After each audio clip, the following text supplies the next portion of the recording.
Hi again, starting a new chapter in Samuel Andrews' Christianity and Anti-Christianity and their final conflict. This chapter, Tendencies of Modern Science. How greatly the conceptions of men as to the vastness of the universe, and how long existent, have been enlarged in our day, need not be said. And a like enlargement has taken place in our knowledge of the smallness of atoms and the molecular constitution of material bodies. We are here only concerned to ask, first, what is the bearing of this enlarged knowledge upon our faith in God as the Creator? Secondly, what its bearing upon our faith as to the place given in the Scriptures to the earth and to man, and particularly to the fact of the Incarnation? Thirdly, what is the effect of scientific study upon the mind as regards its reception of spiritual truth? First, its bearing upon our belief in the statements of the Scriptures respecting the creation of the world, and thus upon our conception of God. So far as regards the vastness of the universe, there seems to be no good reason why it should be harder for us to believe in the creation of many worlds than in the creation of a few, or even of one. The bringing of something into existence that did not exist before is the proof of creative power put forth, and it is this which is in question rather than its degree. Yet there is a vague feeling in many minds that the vast extent of the universe as now known to us tends strongly to disprove the fact of a creation and to confirm the idea of its eternal existence. This, of course, is before the Big Bang Theory takes hold. It may be admitted that if the universe were known to be absolutely limitless or infinite, the idea of a creation would be much harder to realize. But here science is silent. It may perhaps be said that a limited or finite universe would tend to prove a creative act, and an unlimited or infinite one tend to prove its coexistence with God and an unceasing manifestation of Him, and therefore uncreated and eternal. But our ignorance here is too great to furnish any ground for any valid judgment.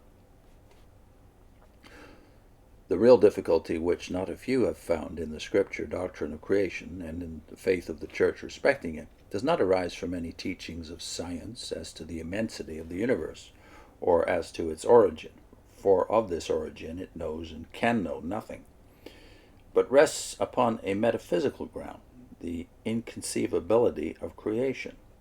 It is affirmed that we cannot think an absolute beginning, only a change in that which already exists, nor can we think of an absolute end. This leads to the conclusion that the universe has always existed and that any affirmation of its creation or beginning must be rejected. But this belief that creation is unthinkable is held but by a few. It is said, for instance, by John Stuart Mill in Examination of Hamilton's Philosophy, quote, "We can conceive both a beginning and an end to all physical existence." End of quote. But even if inconceivable, yet, Mill goes on to say, there are many things inconceivable to us which not only may, but must be true. End of quote. The fact of a creation is not disproved, even if we are not able to think of it, or to think it. But if it were not a fact, this would vitally affect our conception of God. If the universe did not come into being by any act of His will, but was coexistent with Him, we must say with Hegel that God without the world would not be God. But this is to say that without the world He would be incomplete or imperfect. The world is necessary for His self-development, His self-perfecting. It follows that without which He is not perfect God is necessarily a part of Him. The universe co-eternal with Him is essentially one with Him and indivisible. Thus the dualism of God and nature is set aside, and we have unity, but the unity of pantheism, to which he has a brief footnote about Goethe. It was said by Goethe, everything which exists necessarily pertains to the essence of God. Therefore God is the one being whose existence includes all things. And he sings, God dwells within and moves the world and molds himself and nature to one form enfolds, or in one form enfolds. So clearly Goethe is speaking in pantheistic terms. A recent writer, Reverend Abbott, says creation will be recognized as a continuous process eternal as God is eternal, because God is eternal. Clearly also going in a pantheistic direction. If we now ask, what does the modern hypothesis of evolution say as to the matter of creation, we are told by Martineau, for instance, in Study of Religion, that, quote, we are passing over to the idea of evolution rather than of creation, unquote. But the most prominent evolutionists tell us that with the origin of the universe, evolution has nothing to do. It deals only with the changes which take place among existing things and does not concern itself with the question how or when these things began to be. Darwin affirms that, quote, the beginning of the universe is an insoluble mystery, unquote. In like way, Professor Tyndall says, quote, evolution does not profess to solve the ultimate mystery of the universe, unquote. Professor Clifford bluntly says, of the beginning of the universe we know nothing at all. Andrews therefore comments, it need not be said that as evolution is a process by which A becomes B, or one known thing becomes another known thing, to speak of an evolution of which we know neither the beginning nor end, or in other words, of an eternal process, is absurd.